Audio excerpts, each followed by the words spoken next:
তুমি? কিসের DC? DC আমরা বানাই, মন্ত্রী আমরা বানাই, প্রধানমন্ত্রী আমরা বানাই।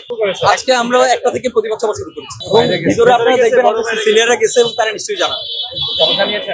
এবং তাদের পক্ষ থেকে এখন পর্যন্ত কোনো প্রতিক্রিয়া কি এসেছে? এখন ভিতরে আমি যতদূর জানি এখনো বোধহয় আলোচনা চলছে। কেবল তারা ভিতরে গেছে, নিশ্চয়ই কোনো প্রতিক্রিয়া আসবে এবং পুলিশ যদি তাদের চরিত্র সংশোধন না করে আবারও নিপীড়কের ভূমিকা অবতীর্ণ হয়, সে পুলিশি যন্ত্রকে আমরা ভেঙে দিতে প্রস্তুত। পুলিশকে ব্ল্যাঙ্ক চেক দেওয়া যাবে না, পুলিশকে ব্ল্যাঙ্ক চেক দেওয়া যাবে না। জুলাই তারা যে অন্যায় করছে তার কিন্তু কোনো শাস্তি তারা ভোগ করে নাই। সুতরাং পুলিশকে যারা ব্ল্যাঙ্ক চেক দিতে চায় তাদেরকেও প্রশ্ন করতে হবে। বর্তমান স্বরাষ্ট্রমন্ত্রী বারবার বলেছেন যে পুলিশের মেন্টালিটি ঠিক করতে হবে, পুলিশের মোরালিটি বাড়াইতে হবে, কিন্তু এটাও তাকে মনে রাখতে হবে। পোশাক চেঞ্জ হয়েছে, শুধুই পোশাক চেঞ্জ হয়েছে, তাকে এটাও মাথায় রাখতে হবে যে পুলিশ যে অন্যায় করছে তার শাস্তি কিন্তু তাকে ভোগ করতে হবে। এই যে কনস্টেবল গুলা কালকে তার যে চোখের চাহনি, কালকে সে যেভাবে তার চোখের ডিসি মাসুদ তাকে চোখে দিয়ে ইশারা করছে, তারপরে সে তার ব্যাটনাতে একটা নিরপরাধ শিক্ষার্থীর গায়ে ক্যামেরার সামনে উচ্চপদস্থ কর্মকর্তার সামনে যদি সাধারণ মানুষকে সে আক্রমণ করতে কিসের পারে। ডিসি ভাই তুমি? কিসের ডিসি? ডিসি আমরা বানাই, মন্ত্রী আমরা বানাই, প্রধানমন্ত্রী আমরা বানাই, এই বিশ্ববিদ্যালয় বানাই। এই হলে থেকে মানুষ প্রধানমন্ত্রী হয়।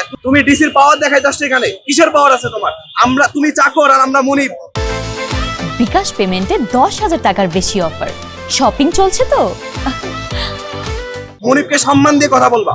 তুমি কেন আমাদের গায়ে হাত তুলবা? আমরা শিক্ষার্থী, আমাদের গায়ে একটা মানুষের কাছে মাদক পাওয়া যায় নাই, কিছু পাওয়া যায় নাই, খালি জিজ্ঞেস করছে যে কেন আমি উদ্যানের মধ্যে দিয়ে যাইতে পারবো না, সেই জন্য তাকে মারা হয়েছে। এই ধরনের মব কালচার তো আমরা পুলিশের কাছ থেকে 24 উদ্যানকে নিষিদ্ধ জায়গা নাকি যে নিষিদ্ধ জায়গায় হাঁটা যাবে না? আমার যখন খুশি আমি তখন হাঁটবো, যখন যেখানে খুশি। এই রাষ্ট্রের যে জায়গাটা নিষিদ্ধ না, আমরা তো ক্যান্টনমেন্টের ভিতরে হাঁটতে চাই না, আমরা আমাদের ক্যাম্পাসের ভিতরে হাঁটবো। আমি এখানে বসে থাকবো, আমার যদি কোনো অন্যায় না করি তাহলে আমার গায়ে হাত তোলার অধিকার কার? কালকে একটা ছেলে এক্সপ্লেন করছে, ম্যানচেস্টার ইউনাইটেডের জার্সি পরে একটা ছেলে এক্সপ্লেন করছে, ভাই স্যার আমি এখানে এমনি আসছি, তারপর তাকে থাপ্পড় দিয়ে পাঠিয়ে দিছে। কে সাহস দিছে?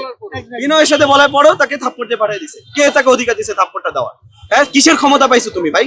এত ক্ষমতা তোমাকে কে দিছে? তোমার ম্যাজিস্ট্রেসি পাওয়ার থেকে এত ক্ষমতা পাইছো? তোমার ক্ষমতার উৎস আমরা, তোমার পোশাকের টাকা দিয়ে আমরা, তোমার বেতন দেয় আমার বাপেরা, আমরা ট্যাক্স দিয়ে তোমাদেরকে চালাই। তুমি কোন সাহস আমাদের গায়ে হাত তোলো?